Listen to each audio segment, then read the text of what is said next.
In today's video, I'm going to show you how you can refresh the look of your home by installing affordable click flooring. I'll show you all the steps on how to lay the panels, the mistakes to avoid, and why I chose light over dark colors for my garage conversion project. So the tools you need for this job is a simple DIY laminate installation kit. You can pick this up for about $25 at your hardware store.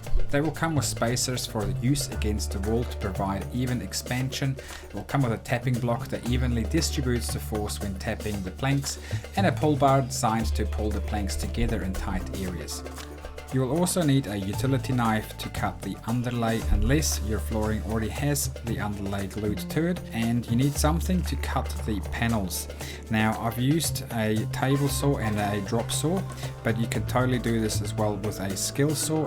It's quite overwhelming with the options you have out there in the market, the different color schemes, and then the different type of click flooring. So the two most common types out there right now is probably vinyl and laminate flooring. Now vinyl is a better choice when you need water resistance, so in bathrooms or kitchens, and if you need lifespan and durability of your flooring.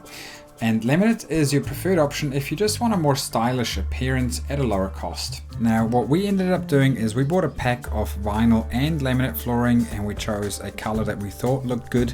To our surprise, when we actually laid it down, it didn't look as good as we thought. So that was our first loan. Before you buy 40 packs of a specific flooring, just buy one pack, lay it down at home to see how does it actually look like in natural light, how is the feel of it.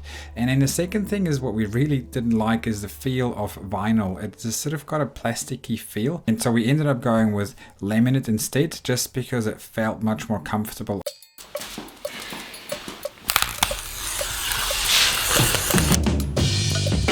First thing I recommend you do is unpack the laminate planks and let them acclimatize to the new environment.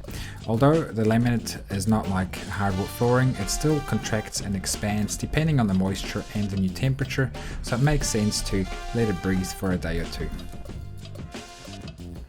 Now before you start laying the laminate, make sure the floor is clean and free from any dirt or debris.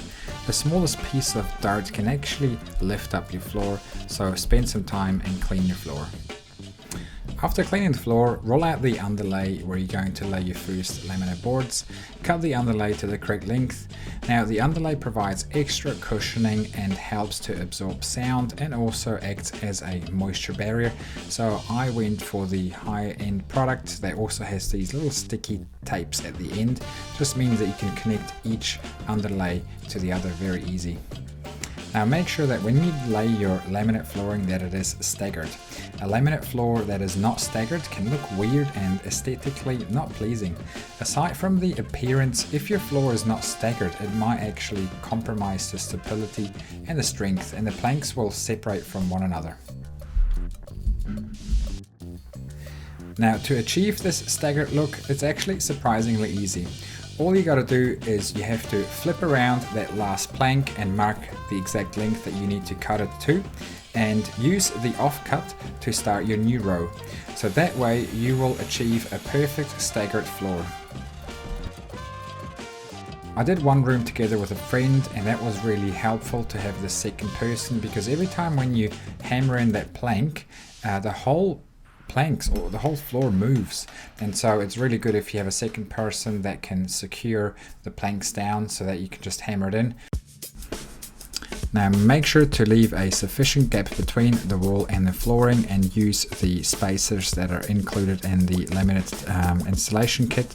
Now your flooring will have an exact guide on how much space you should leave between the floor and the wall. If you forget about it, or if you leave an insufficient gap between the wall and flooring, what will happen is that when the temperature changes or humidity changes, the floor has the potential to warp, and yeah, it's just really hard to fix that problem. So make sure you do it once and you do it right. Now, as the name suggests, click flooring is really easy to install. It literally just clicks together, so all you need to do is use a tapping block, or in this instance here, you can also use an offcut and just use the offcut as a tapping block. And you'll find in no time you'll be finished and you'll have a beautiful looking floor.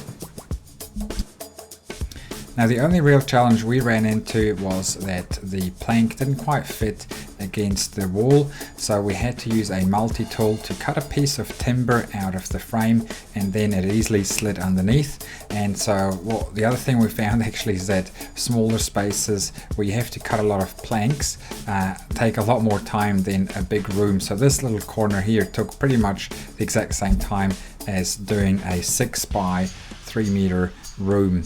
Now the reason we chose light color over dark color is just because we're doing a garage conversion and it's already a small space, so light colors will bring more light into the room and as a result make the room feel a lot bigger and brighter than it actually is.